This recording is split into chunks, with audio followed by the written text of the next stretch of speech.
Hi there and welcome back to my channel. This is Sean, the Honest Book Reviewer, with another book review. In this video we're discussing The Death I Gave Him, written by Em X Liu. It's a sci-fi book, but doesn't feel very sci-fi to me, but it's marketed as sci-fi. And it's meant to be a retelling of Hamlet in the future. But for me, it doesn't feel very futuristic. There are maybe one element in this story that makes it feel futuristic, but the rest doesn't. Rather than being a sci-fi story, it's more of a character study. It's very character driven, and it explores the main themes of Hamlet, being revenge, madness, and mortality. That's what the book focuses on. So for me, I think it should have been more sci-fi, and I think if you're going to have a futuristic book, make it feel like that, because marketing this as futuristic and sci-fi, it's not really that. It's not strong enough to be called that, in my view. So all the action in this book takes place in a sealed lab, and just a few sections of this sealed lab as well. And we have a very small cast. So it's a book that has a very small footprint with a very small number of characters.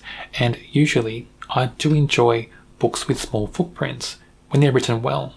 But this book, for me, isn't written very well. So that small footprint just didn't work in this story.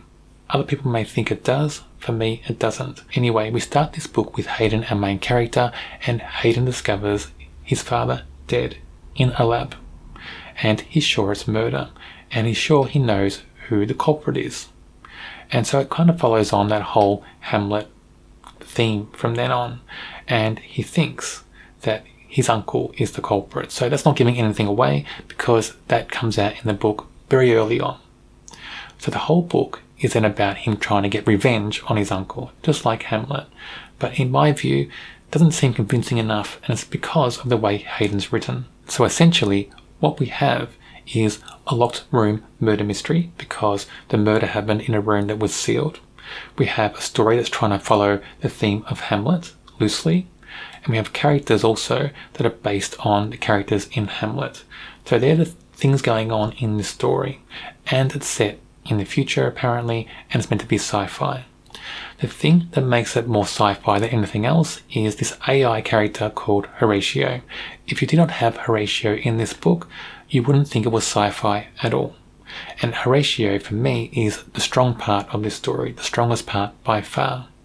So you have this AI element going on. He's very futuristic in his feel, and he communicates and he starts to feel things as well. It's like he's exploring humanity in this book as well. Not the first time in sci-fi where we have something AI that's exploring humanity, but it kind of works in this story, but it's not original. So while all the action is taking place in this book, in the background, we have a relationship between the AI Horatio and Hayden. And that starts off as a friendship, and they're being very close friends for many years, since Hayden was a child, I think. And now it's kind of going from friendship into some sort of romantic relationship between this AI and Hayden. That's playing along through the whole story in the background. And certain things happen in certain parts of the book between them. I won't go into all the details in this video, but there's that romance angle playing on in the story. And that also feels futuristic because it's a romance between a person and an AI in a machine. So in simple terms, we have murder, we have Hayden trying to seek revenge on the person he thinks is the culprit, and we have other people in the lab trying to get to the truth as well in their own way. That's all playing out in this story in certain sections of the lab. It really needed more than just a character study in this story to make it engaging for me. It needed really to make that sci-fi element come out more. That's a big thing missing in this story. As a retelling, does this work for me? Well, not really, because I don't think the character traits that exist in Hamlet really worked well for the characters in this story. There are things about the characters that didn't gel with what they're meant to be doing in the story, with their actions. So those characters sometimes didn't feel really well developed for me in this story. So I think also the setting as well.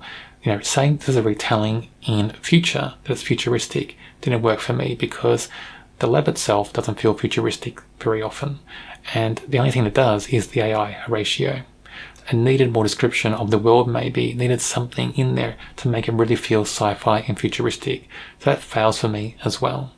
And as a mystery, it kind of fails because we're told very early on who the culprit is, and it just becomes that revenge story, just like Hamlet. So it's very strange to have this as a locked room murder mystery and also a sci-fi when those elements really aren't very strong in the story.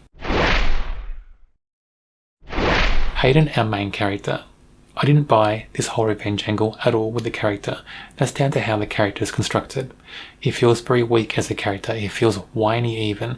He feels like he's always seeking validation from people. This feels like he's not a character that's strong enough to seek revenge, especially in the ways that he does in this story. So for me, it doesn't gel. He needed to be a stronger character. He needed to be more alpha as a character because he's not in this book. Horatio, the AI character in this story, by far the best character in this story.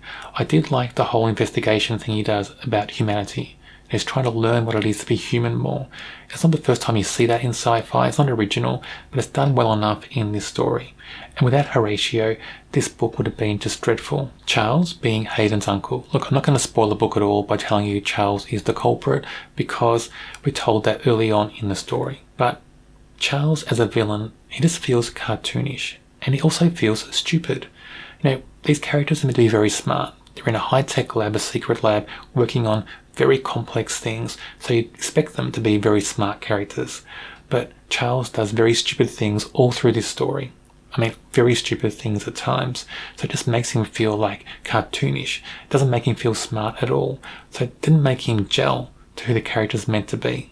So I think another character doesn't work in this story. I think this book may be one of those books that's for a certain reader. There are readers out there I'm sure are going to love it for different reasons. For me, it's average. I rate it a 2.5 out of 5. There's nothing in there that really screams really good story. Nothing in there that screams brilliant book for me. Horatio as a character is good. He's the best character. But the other characters are pretty average and below average sometimes as well. So I think this just needed to be maybe told in a different way. We needed something else to make it stand out more. For me, anyway. On my channel, I do review other sci-fi books. If you enjoy sci-fi, check out my channel and subscribe. On the screen now is a link to a video for another book I'm sure you'll enjoy.